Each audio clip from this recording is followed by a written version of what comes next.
এক মসজিদে যাই বুড়া বেড়ায় ঢুকছে, ঢুকিয়ে দিয়া লাইছে, ফলাফাইনি হুন্না লাইছে। তো ফলাফাইনি হুন্না কইছে, দাদা আপনার রোজু ভাঙ্গা গেছে। কারে ভাঙছে না? কবে নিজের কানে শুনলাম আপনার কোন ভাঙছে না, আমার ভাঙছে না, আমার রোজু ভাঙছে না। ইমাম সাহেব সালাম ফিরে সেটা কয় কি তো হান হুজুর ফলাফান্ডি কত বেয়াদব দেন, এই টান্ডি কয় আমার বিলে অজু ভেঙে গেছে।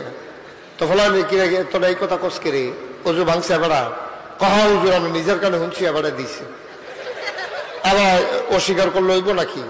তো ইমাম সাহেব নরম মানুষ কইছে, চাচা মন খারাপ করেন না, কষ্ট হইতো না, ফইলা উজু তো ঠান্ডা পানি দিয়ে উজু করছেন, আমার হুজরার ভিতরে ইলেকট্রিক কেটলি আছে, আমি গরম পানি করে দিতে আসি, আপনি কোথায় উজুটা যখন ফলাফানি কয় যখন ভাঙ্গা গেছে কই ডালার না, এবার না আমার উজু বাংলা না করতাম কথা আপনি ভক্তরি কি শুরু করছো তুমি হলো বইয়া বইয়া এটা কি করবো, ফাগলা মেলা শুরু হইলো তোমার মাহফিল। চুপ করে শুনো, হ্যাঁ এই ছেলেটা একটু উঠে দিতে হবে, ও তো একটু বোকা, তো তার ওইখানে নিয়ে একটু তাবারুক দেন, একটু নিয়ে যান তো করে। না না যাও তুমি যেটা বলছো এটা শুনে যাও, যাও তুমি যাও, ইয়ে তাবারুক খেয়ে যাও। রাজ ছেলেটা বুঝে না তো সে কোন জায়গায় কথা যাও যাও তো তো এই হাফিজ সাহেব নিয়ে যান, ওটা নিয়ে যান।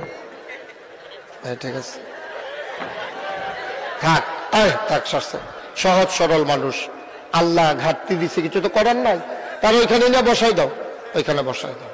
জি বিরক্ত করেন না, মাহফিলের একটা পরিবেশ লাগে, আমরা তো মাহফিল করা যায় না, সবাই কনা আমিন। তখন হুজুরও যখন কইছে যান না গরম পানি দিয়া আপনি উজুটা কইরালাম, উজুটা যখন ভাঙছে ফলাফাইনে কয় যান উজু কইরালাম, এবার আইস দিয়া কয় আমার উজু থাকলে না মানে এবারে ঢুকছে মসজিদে উজু, তারপরে আবার যাইব এই কিতা থাকবো এই কিতা গেল। এখন উজু যে ভাঙলো, হাওয়া বের হইল, এই হাওয়া যেদিকে আপনাদের বিবেকে কি কয় কন, এইমাত্র আবার উজু কইরাইছে, মুখটা এখনো ভিজা, হাতটা এখনো ভিজা, পাওটা এখনো ভিজা, আপনার যদি অজু ভাঙ্গা যায় এই মুখ আবার দোয়া লাগে নাকি লাগে না? আবার এই ভিজাতে আবার দোয়ান লাগে, এই ভিজা পাওটা আবার দোয়ান লাগে। তো মুখে যদি জিগায় যে বাতাস হইলো কয়েন দিয়া দুইটা সেন কোন জায়গা, আমার মুখটার দোষটা কি রাখতো ফরক আমার দুই দেন কারবারটা কি থা, আমার মুখের দোষ কি, আমার হাতের সমস্যা কি, কই তৈব আমি কি অন্যায় করলাম? এবার আর জেহেন দিয়ে হাওয়া বাড়িছে দুইলে এই জায়গা দুইবেন, আমার হাতের ভিজা কুদ্দুরে ভিজাতলা আবার দুইতেন গেলে কুদ্দুরে এই মুখটা কত লাগে মাত্র দুই সেন হল আবার দুইতেন গেলে, এটা হইল যুক্তি, ঠিক কিনা কয়? এখানে যুক্তি খাটবে না।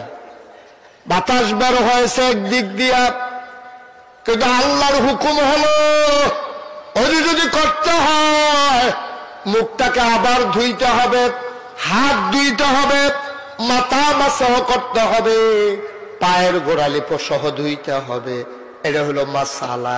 এখানে যুক্তির দরকার নাই, যুক্তি মানলে ইসলাম থাকবে না। আল্লাহর হুকুমের ক্ষেত্রে, নবীর হুকুমের ক্ষেত্রে যুক্তির কোনো প্রয়োজন নাই, বলো সুবহানাল্লাহ।